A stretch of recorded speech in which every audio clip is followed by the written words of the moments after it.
Breaking news. Breaking news. Breaking news. Côte d'Ivoire, Africa CEO Forum 2025, le panel des chefs d'État. Merci de rester sur CNN. Breaking news. Breaking news.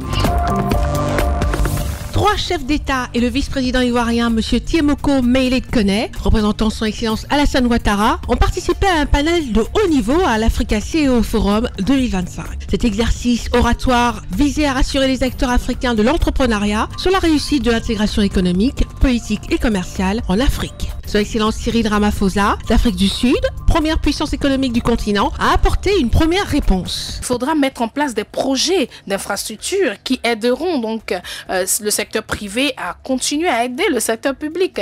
Et ces projets d'infrastructure là doivent être construits, doivent être mis en place, doivent être pensés, doivent être rédigés clairement, réellement, grâce à un réseau très clair, avec aussi l'idée et l'accompagnement du secteur public. Le secteur public doit arriver comme le partenaire de confiance du secteur privé. Et le secteur privé doit aussi comprendre que le secteur public est la clé qui régit bien sûr l'avancement et le développement du continent africain. Reconnu pour sa manière de parler librement sans contrainte, exprimant le fond de sa pensée, le président rwandais, son Excellence Paul Kagame, a exhorté les Africains à défendre leur souveraineté face à la certitude économique mondiale. Il faut qu'on se rende compte du potentiel de notre continent et réaliser donc que ce potentiel-là peut nous emmener loin et que c'est une réalité et qu'on n'a pas forcément besoin d'autres apports extérieurs pour pouvoir se développer en tant que continent. Une Afrique unifiée permet également aux entrepreneurs africains d'effectuer des investissements facilement dans tous les pays du continent. À ce propos, son Excellence Mohamed Ould Ghazouani de Mauritanie souligne le choix stratégique de la Mauritanie d'établir une coopération forte avec le secteur privé dans le domaine de l'énergie. Aujourd'hui, le secteur privé a désormais la possibilité d'intervenir en tant qu'autoproducteur de ses besoins en énergie et de vendre le surplus à la compagnie publique d'électricité à travers des éléments clés qui favorisent le développement des IPP, comme le nouveau code de l'électricité, la nouvelle loi PPP, le pacte énergie compact, le code de l'hydrogène vert. Selon M. Tiemoko Mele Kone, vice-président de la Côte d'Ivoire et représentant son Excellence Alassane Ouattara, l'émergence du secteur privé africain repose sur une condition unique, une gouvernance stricte. Si la gouvernance est bonne et que les entreprises ou en tout cas le secteur privé arrive à se retrouver, les performances seront obligatoirement bonnes et c'est ça qui est recherché. La bonne gouvernance qui va vers ce que le secteur privé a besoin d'avoir comme signe, comme valeur, comme besoin, et cela peut permettre d'aller le plus loin possible dans les résultats qui sont recherchés. Le vice-président de la Côte d'Ivoire, M. Tiemoko Mele Kone, a également profité de cette tribune pour promouvoir le plan national de développement de Côte d'Ivoire, qui est un puissant emblème de partenariat entre le secteur public et le secteur privé en faveur de la métamorphose que subit la Côte d'Ivoire depuis près de 15 ans. Je suis Waris Moulenda Fatombi, chef du département communication de l'autorité administrative de la zone d'investissement spécial de Nkok au niveau du Gabon. Alors nous participons à la 12e édition d'Africa CEO Forum, simplement parce que c'est un rendez-vous qui permet de mettre en place des connexions avec bien sûr les différents pays d'Afrique, mais également les CEO du monde entier, présenter pour ce qui est du Gabon des projets structurants, présenter les orientations stratégiques du gouvernement en matière d'attractivité des investissements, en matière de développement également du pays à travers un label qui s'appelle Invest in Gabon. Donc nous sommes ici pour rencontrer d'autres décideurs du continent pour pouvoir mutualiser les efforts, mutualiser les énergies et repenser le développement économique de l'Afrique. Nous nous sommes rendus compte que CEO africain est un endroit où les décideurs se retrouvent et donc il y a des opportunités.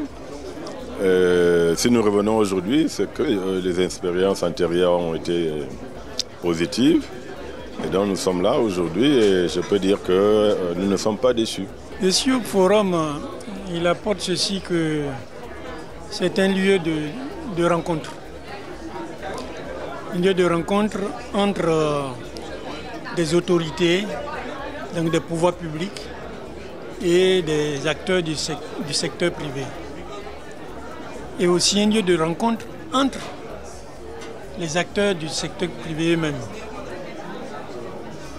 Et surtout, pour un groupe comme NCA, c'est un lieu de rencontre où on peut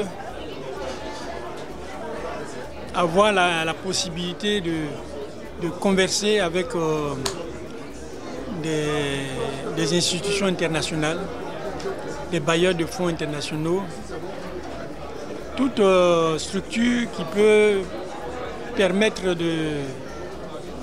d'avoir des moyens de développer notre groupe. C'est un riche panel que nous avons animé tout à l'heure avec nos co-débatteurs. Il faut noter, comme je l'ai dit, il s'agit aujourd'hui de faire en sorte qu'on saisisse l'opportunité de l'économie numérique pour booster nos économies. Je le dis, de 2020 à aujourd'hui, le nombre de FinTech est passé de 450 FinTech à 1263. Et notez que la Banque européenne d'investissement dit que 70% des transactions de mobile money dans le monde sont portées par les pays africains. Le CIO Forum, c'est le rendez-vous incontournable du monde entrepreneurial. Nous, en tant que représentants de Huawei, on est très ravis d'être là pour réaffirmer notre volonté à investir en Afrique et bâtir les infrastructures.